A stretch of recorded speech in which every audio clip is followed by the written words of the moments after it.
Yo everybody, welcome back to another video. So in this video we're gonna be talking about some ways that you can actually survive in Ark as a solo player. These are gonna be some ways that I use myself to actually be able to survive and not have to start from zero every time I get raided.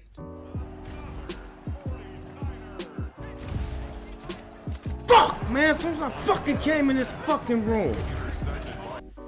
So there is no order in which I'm gonna be talking about these ways. They're gonna be very good in their each way, so you can actually even combine them together to make the perfect way to survive as a solo player.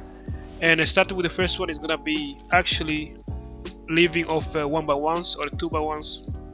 So it's gonna be, it can be out of metal.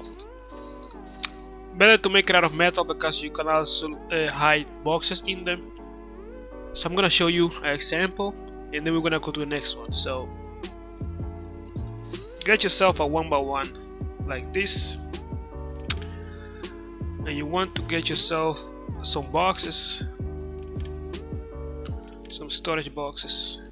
So for example, a couple of these, and yeah, let's go pretty quick to a decent spot. Okay guys, so we found a good spot here in a cave in the center, and as you can see you can place foundations over here, so like an edge you can come in, nobody can see it if they don't come exactly here or fly past by. So you can see you can place a 1x1 like this. Give me a second. Over here was it, I guess.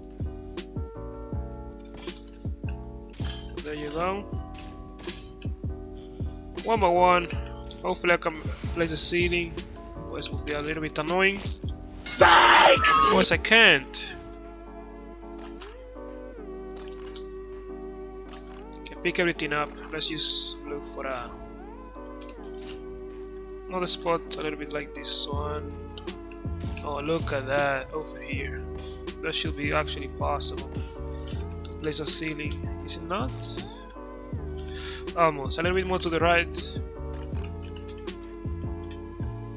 Here we go. This should actually be it. Yeah, there we go.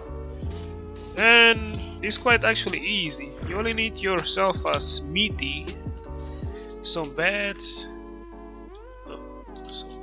actually, and some mortar and pestle, and you can actually use these to craft your basic gear or hide some stuff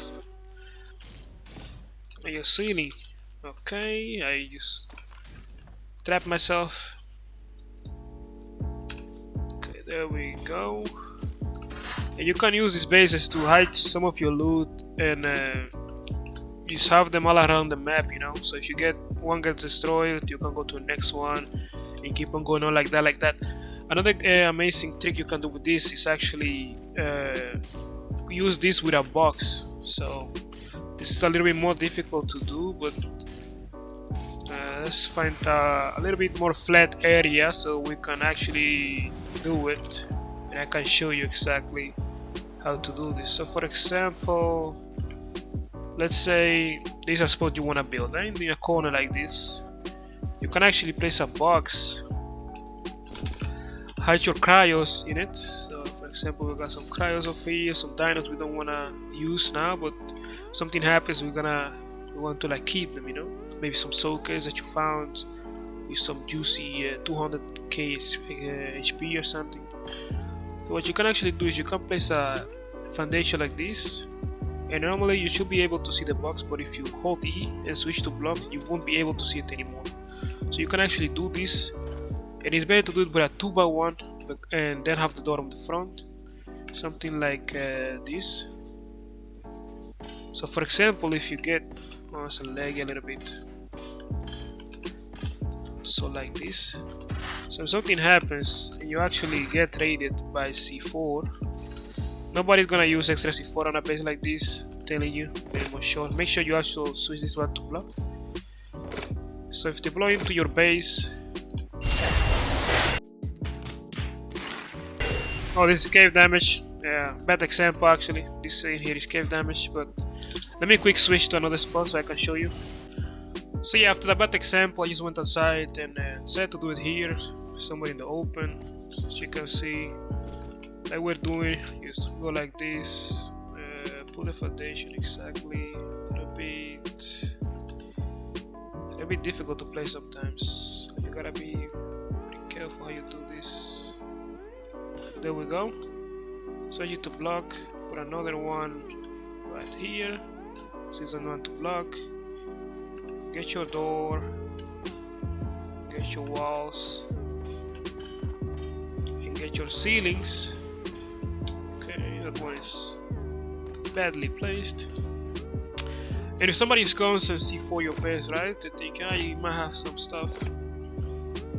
The only thing they're gonna get is what is inside. They will never think about, oh, they might have something in the foundation. So that way you can actually, you destroy it, you can actually grab your cryos and move on to the next spot. So here we are, guys, at the Quetzal base with the sign that I always use. So as you can see, we got some amazing stuff over here. We got our smithy, refining forge, cooking pot, fabricator, chemistry bench, a power generator, a cryo fridge, and a refrigerator for the meat that we need to use to keep the Quetzal alive.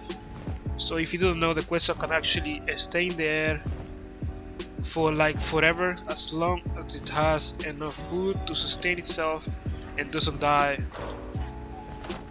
So this is an amazing way to actually give me a second, to actually like survive long enough, because not many people search for these Quetzal bases in maps like Ragnarok, Scorched Earth, and even Extinction.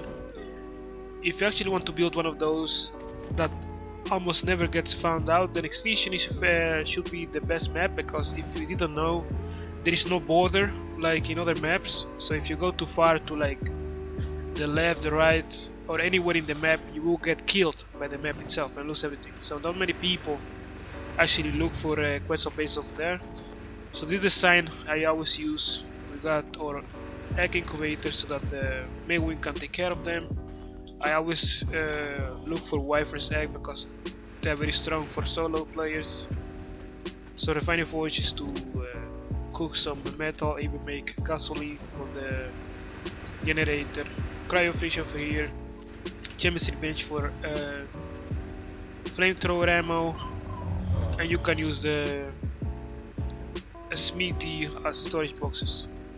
A very nice upgrade to this is making a replicator or something bigger to like hide your loot. There's supposed to be a dino over here. I think it's all the way down. Don't know why, but what you can actually do with this dino, if you don't know, it's like a grinder. You don't have to build the grinder if you don't have the metal. You can actually grind stuff with this, the saddle and having gasoline on it. So as you can see, it grinds everything that you put in it, and you can use the material to repair your flag and everything. So you get the main wing to raise the babies from the egg incubator, and you get the Tropognathus to grind stuff. You can use this until you get a normal grinder and then get rid of this and use it for PvP. So this is gonna be the Quetzal base to use. You can place this in Scorched Earth, Chris Owls, and Extinction.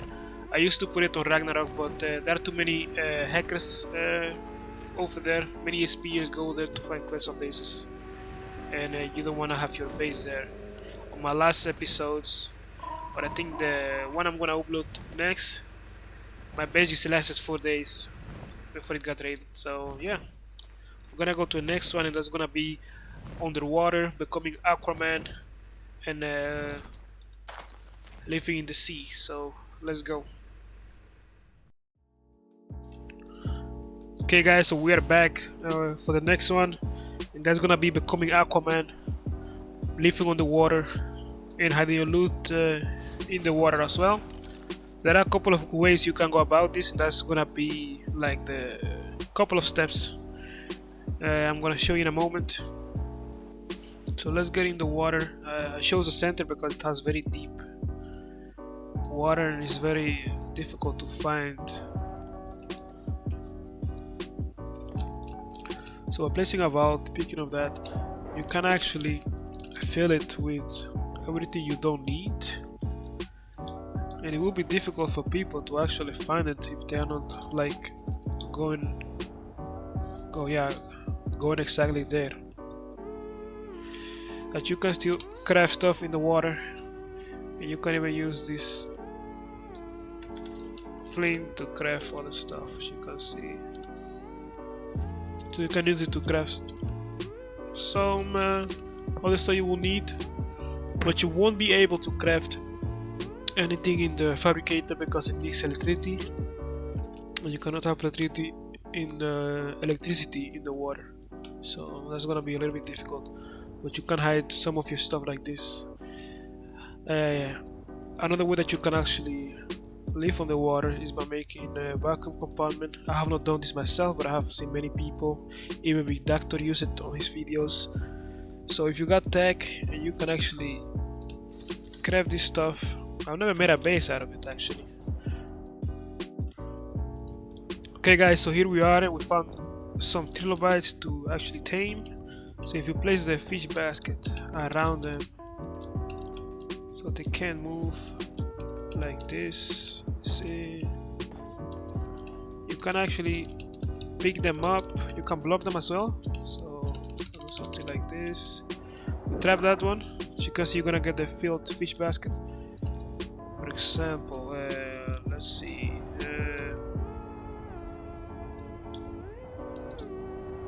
what about here in this corner? You can come to a corner like this, you can press E on it, it's gonna drop the trilobite. You can actually go into it, hide cryos, and hide many stuff in them because they got insane amount of weight. What I do with them is I actually hide blueprints and like a harpoon with some nets and some tranks, so if my quest get destroyed, get killed, I can tame another one.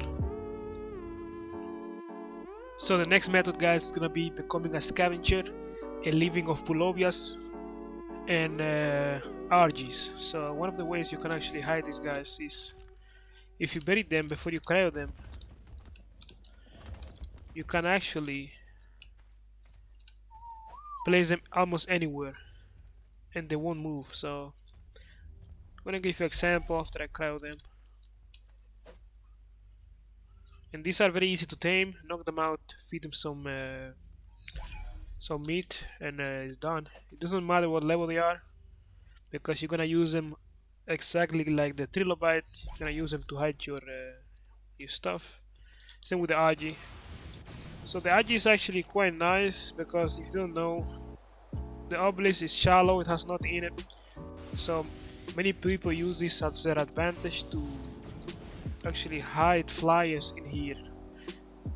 And the reason we choose for RG is because it has a smith in it, and you can just fly to it, craft whatever you need, like grapples and everything, and go back PvP, come back, drop the loot, and so on. So you can throw the RG here, call it, but with almost nobody goes,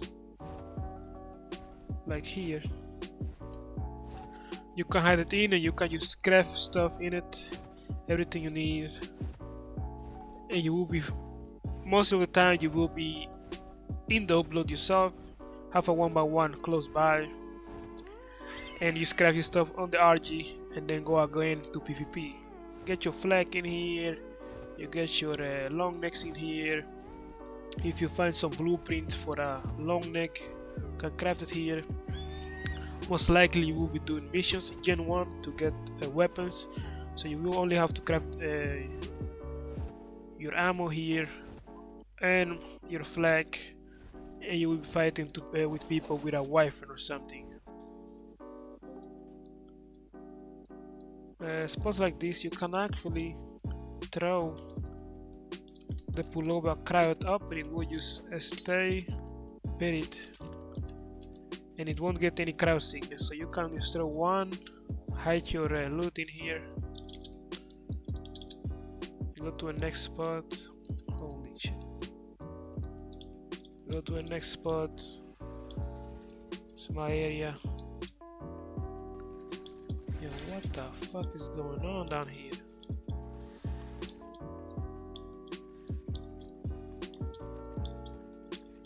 Spot like in here. You can grab another one, throw it over there. As you can see, and it stays like that.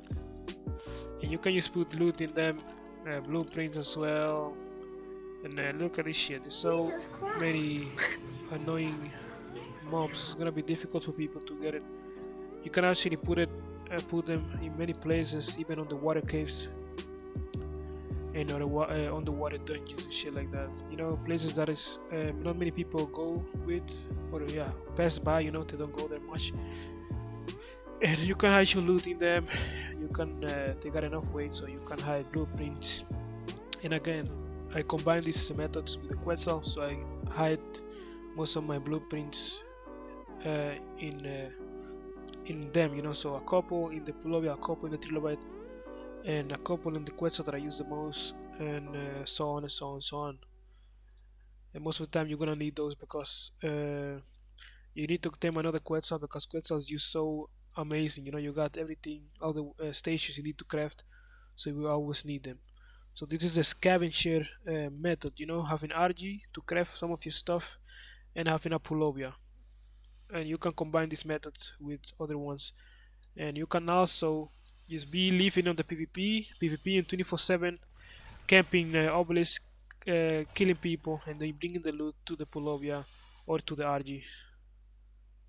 So yeah. So guys, next method is gonna be a UC method that is kinda new and not many people know about. I just found out myself a couple of days ago. I was watching Green's video where he showed that you can actually charge the Genesis 2 tech suit in the radiation lake. And it actually makes sense, because if you didn't know, what Rockwell actually did in Aberration is he was messing around with element. And that's why so many things in Aberration are corrupted. It's corrupted because of elements. So the water, the red water, is actually made of element. And if you don't know, the suit from Gen 2 does not have durability. So you also won't be losing durability on your armor when you jump into the lake. So as you can see, I got nothing in my inventory. I'm gonna disable creative mode. And I'm gonna just, okay, let me actually go creative mode, make some parachutes for if something goes wrong. You always need some parachutes when jumping down here. Disable creative mode. As you can see, I got a full suit. It's a little bit full, but let's drop that one and get a new one. So we drop this one away. You see it's 0, 0, 0, 0. I'm gonna put it on. Drop this one away as well. Everything is 0, not charged, anything. As you can see, the normal water connects to this well where it becomes red because of the radiation. So what you want to do is come to Aberration and jump from this hill all the way in here. You want to parachute before you get down, so you don't die or anything. Use parachute. And what will happen is, if you get into this lake, it's gonna start charging the suit and you won't take any damage. So the great thing about this is you can actually build in these waters, you know, everywhere where it's like this red lake, even deep in the Aberration zone. And just put your vault, put your smithy, just exactly like we did in the center, building on the water, becoming Aquaman. You're gonna become the Radiation Man. You're gonna be living in Aberration red zone with this tech suit, just charging it up in the lake and going around collecting rock drakes, eggs, whatever you need. And it's super simple with very strong method that not many people know about at this moment. And it's quite nice because you won't be taking any damage anywhere in here. You can just use the suit as long as you want, and you only have to be careful of the rock drakes. So here we are, guys. We're in the center, and I'm gonna go around and show you the red build. Becoming the red man, living in red holes, looking around for red holes and finding hidden spots. Let me see, what is it again? Where I have to go? So that's why I myself don't use them, you know, but they are there and it's possible, you know. So for example, I think there is one here where you can just keep on walking. Okay, yeah, here is one. You can actually place structures in it. I don't know if walkout has intended this to be like this, but you can see that I can actually build here and then have this as my entrance,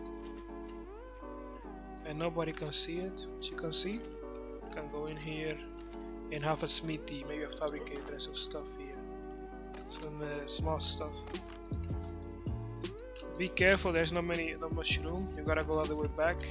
But like I said, I don't know if Wildcat actually bans people for using this. This is like a red hole, unofficial. You can use. So yeah, guys, the next method is gonna be actually the rafter, becoming a pirate. Holy shit. Have something like, for example, this. Have everything on the front. You're gonna have your foundation, everything. Make sure that most of your crafting stations are to the front. And the reason you want this is because when you're in the center or any other map, there will be some stones and very insane places where you can actually clip your raft inside, and nobody will be able to get your loot. The reason I use the center many times and actually do it here without this annoying mob is because not many people come here, and it's really annoying to like actually, you know, survive here. So as you can see, everything is hidden, and what many people will actually do is exactly what just happened. They want to try to destroy it so that you don't get it if they can get it. So you should be careful with this one and only use it to like when starting out, and not use it for long because many people are gonna destroy your raft, so you don't get the loot. Even if they can get the loot, they won't let you keep your stuff, you know. They will destroy it just because so many people hate this method, and it's quite annoying. So for the last one, guys, you can actually become a trader. So if you look here, I got the Vindactor's Vault. It's the Discord of Vindactor. And if you go to Ark Trading, you can actually talk to people here and start trading. As you can see, they are putting their flag blueprints, and there's something he wants to sell on species mounts. So he can sell those for some dinos and stuff he wants. There is also Academy. This one is from Ref PvP, and he also has the trading where people can put stuff for trade. So yeah, just look for the Discord of the Ark YouTubers, and you might find some spot where you can trade your blueprints for some dinos. Well, guys, thank you again for watching.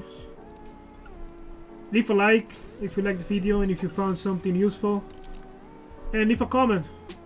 I will really appreciate it, and I will see you guys next time.